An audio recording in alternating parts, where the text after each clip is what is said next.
Seeing Tammy in the U.S. Senate alongside Bernie Sanders and Elizabeth Warren really gives us hope, and I am so happy to welcome to the stage Tammy Baldwin.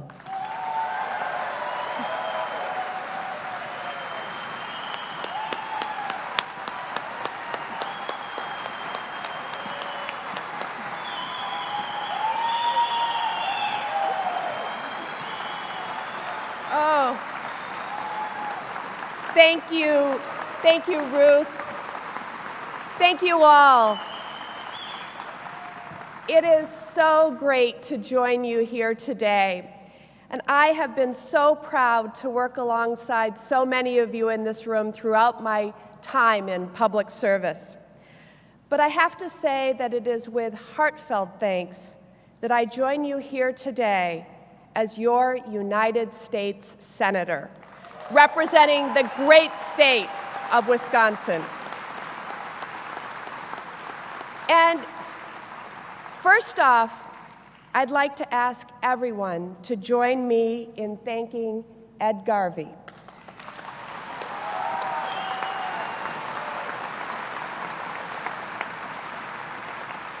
Thanking Ed Garvey for his leadership in bringing progressives together for Fighting Bobfest since 2002. You know, we joined together to pay tribute to Ed's commitment to advancing our progressive values and giving all of us an opportunity each year to renew our commitment to doing the same. So please join me in another round of applause, thanking Ed and Betty for all their hard work over the years.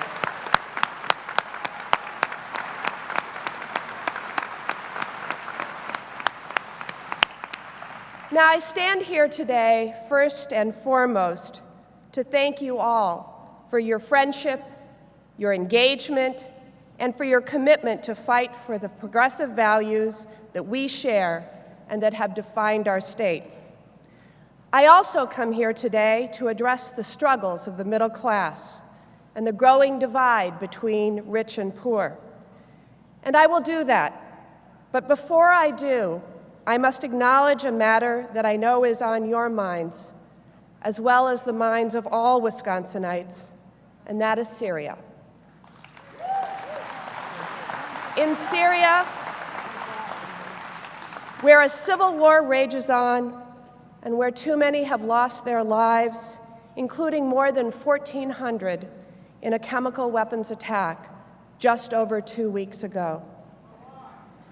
You know that I have always taken matters of war and peace very seriously, and I've always been a strong advocate of exhausting all other measures before going to war or using our military might. And I am proud of my record. I have served in the United States Congress under 3 presidents, and so far I have opposed a military action undertaken by each of them. Airstrikes in Kosovo under President Clinton, war in Iraq under the Bush administration, and use of military force in Libya during the Obama administration. I was one of the earliest opponents of the war in Iraq. As Congress considered authorization of the Iraq War, I posed a number of specific questions to President Bush, and he failed to answer them. I strongly opposed that war. Authorizing it was a tragic mistake, and we must never make that mistake again. Now, as we consider acting in response to the use of chemical weapons in Syria, I am again asking tough questions of President Obama, and I am demanding clear and substantiated answers. And I am also gaining important insights from others. I traveled to Turkey earlier this year and met with war refugees on the Syrian border. I participated in classified briefings on Capitol Hill and at the White House, and I've heard the voices of thousands of Wisconsinites. The gravity of the issues before us are so significant, and they deserve a full debate.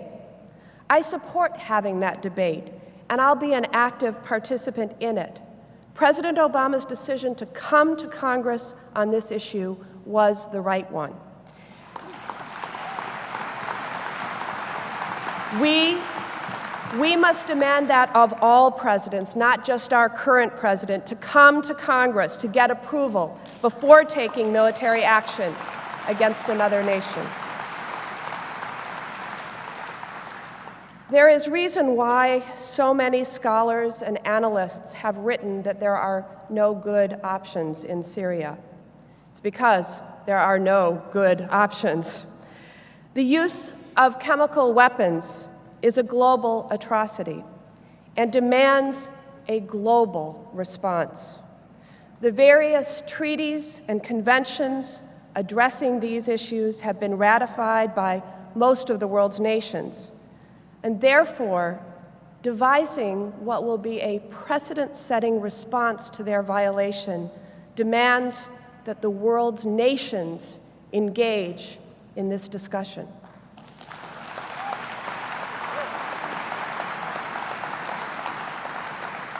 America must not act alone.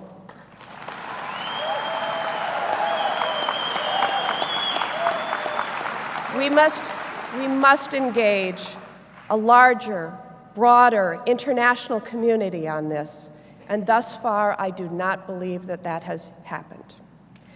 Now, this wouldn't be Fighting Bobfest if we didn't take a moment to ask WWBD, what would Bob do?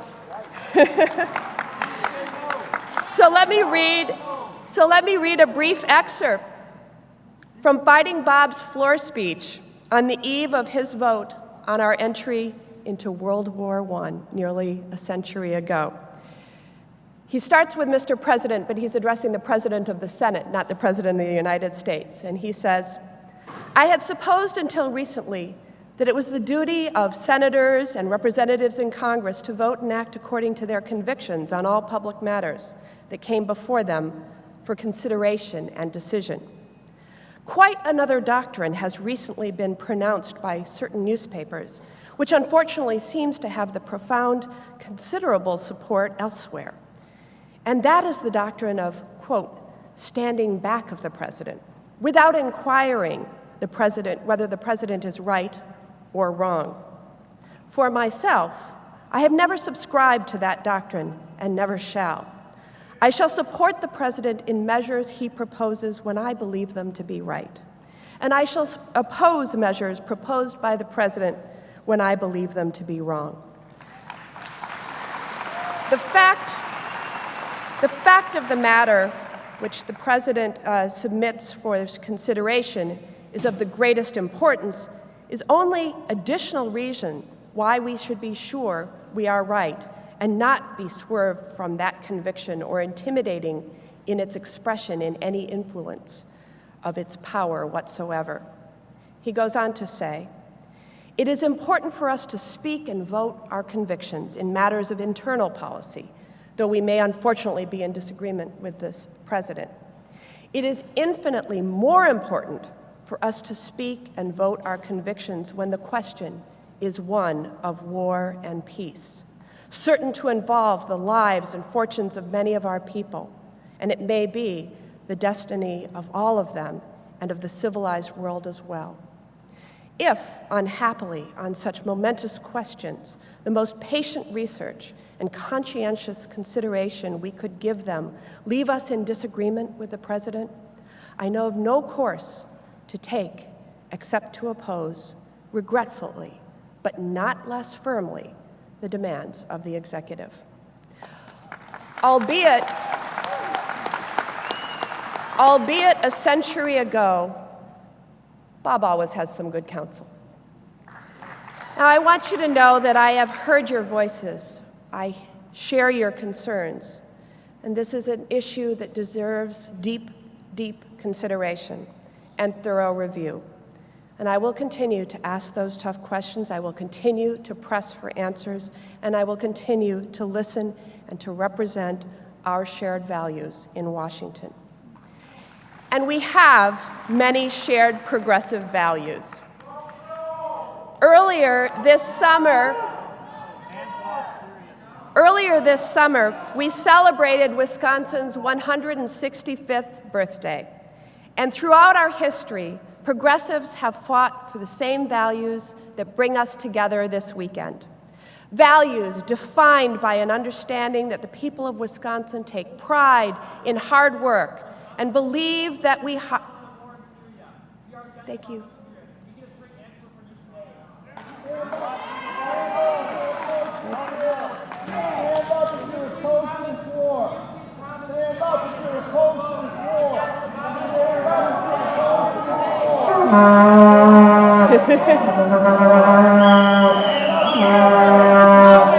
you want to stand up? So now I will add that not only have I heard your voices and listened to your concerns, I've seen you visibly express this opinion.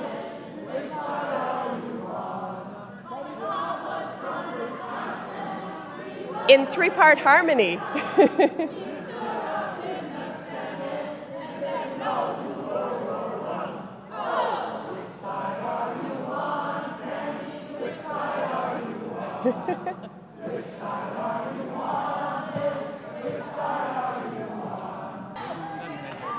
Let me make a quick appeal. If you'd like to. I'm just going to spend about 20 seconds here saying this. I am a Tammy Baldwin Democrat, and I know that she's going to do the best job in Washington that could possibly happen. I am so proud that she's our senator. I am supporting Tammy Baldwin, and I know she's going to do the right thing on Syria.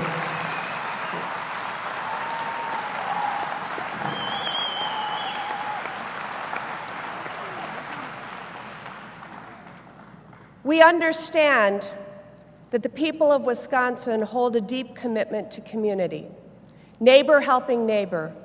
We believe that we're in it together. These are the ideals that we give voice to every day, and this weekend, let's renew our commitment to giving them a voice. I have the honor of occupying the same Senate seat, and in fact, the very same desk in the Senate chamber as Robert M. La Follette, Sr. And as we all know, Fighting Bob La Follette ran for this office because he was concerned that while powerful corporate interests were being well served in Washington, ordinary people weren't even being heard. He traveled all around Wisconsin, literally speaking from a stage of soapboxes or hay wagons at county fairs, and his message came to define our state's progressive tradition. The things he talked about still ring true today. As I've traveled the state, Wisconsinites have told me that the powerful and well-connected still seem to get to write their own rules, while the concerns and struggles of middle-class families go unnoticed in Washington. Hardworking families feel like our economic system is tilted towards those at the top, that our political system exists to protect those unfair advantages instead of trying to make sure that everybody gets a fair shot. They see Washington as happy to let Wall Street write its own rules, but unable to help college students pull themselves out of debt.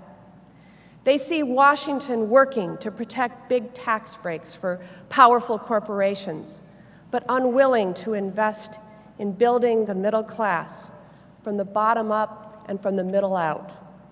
They see Washington bouncing from one manufactured political crisis and fiscal crisis to the next, but never addressing the real and ongoing crisis of our disappearing middle class. The truth is, while you hear a lot about the wide distance between Democrats and Republicans, the widest and most important distance in our political system is between the content of the debate in Washington and the concerns of working families in places like Baraboo and Beloit and Butternut. That distance parallels the large and growing gaps between rich and poor, between rising costs and stagnant incomes, between our nation and our competitors when it comes to education and innovation, and it's really hurting people. When my grandparents were raising me, they taught me that if you work hard and play by the rules, you can get ahead. The Wisconsinites I talked to grew up learning the same thing. They're working as hard as ever, and they deserve to get ahead. But many are barely getting by. People are still working for that middle-class dream, a good job that pays the bills, health care coverage you can rely on, a home you can call your own, a chance to save for your kids' college education, and a secure retirement. But instead, too many are finding that even 2 jobs aren't enough to make ends meet, and those jobs are hard to find and hard to keep. They're finding that the home they work so hard to own isn't even worth what's left on the mortgage. They're finding that the cost of college is going up, and they're worried that they might never be able to retire comfortably. That's the biggest gap of all, the gap between economic security that Wisconsinites work so hard for and the economic uncertainty that they're asked to settle for. And if we can't close that gap, we might someday talk about the middle class as something we used to have, not something that each generation can aspire to. But when they look across that yawning divide to Washington, they see Republicans playing politics. They see Washington Republicans standing by the same old failed ideas, pushing the same old rejected agenda, relying on the same old obstructionist tactics. They see Washington Republicans obstructing progress on immigration reform and refusing to pass a farm bill and refusing to even go to conference on a budget. They see Washington Republicans vote for the 40th time to repeal the Affordable Care Act and openly rooting for failure instead of working together to make reform work for the American people.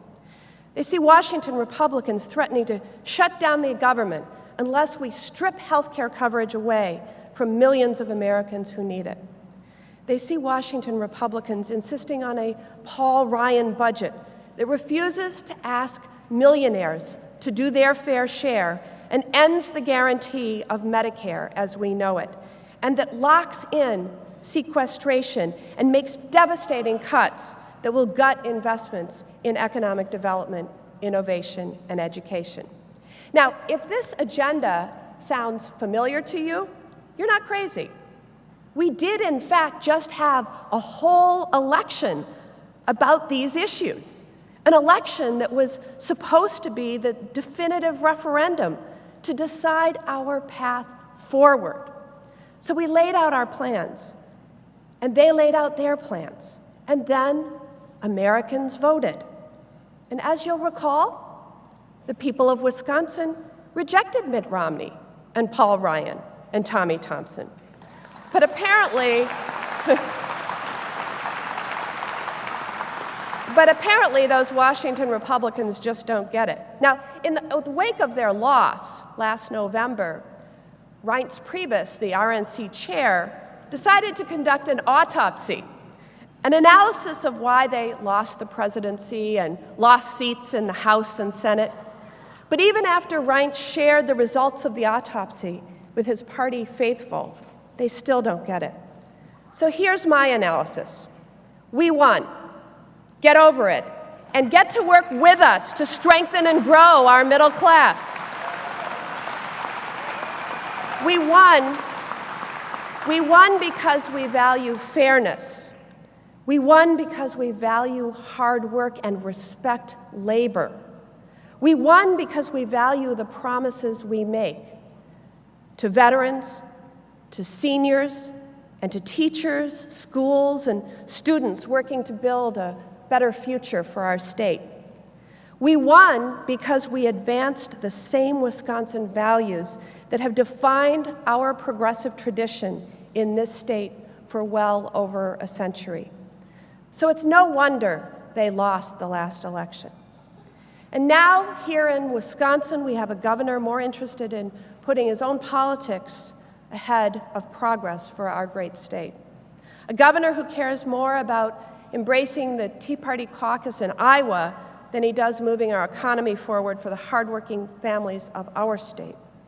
You know, maybe if these guys spent more time learning about the history of our state and instead of spending time tearing down the teachers who teach it, you know, maybe they would understand what we all know.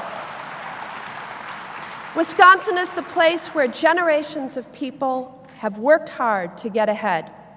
And in the Wisconsin we know, we believe that if you're going to prosper, we're going to do it together. Everyone has to do their fair share, and everyone has to get a fair shot. Everyone deserves a level playing field.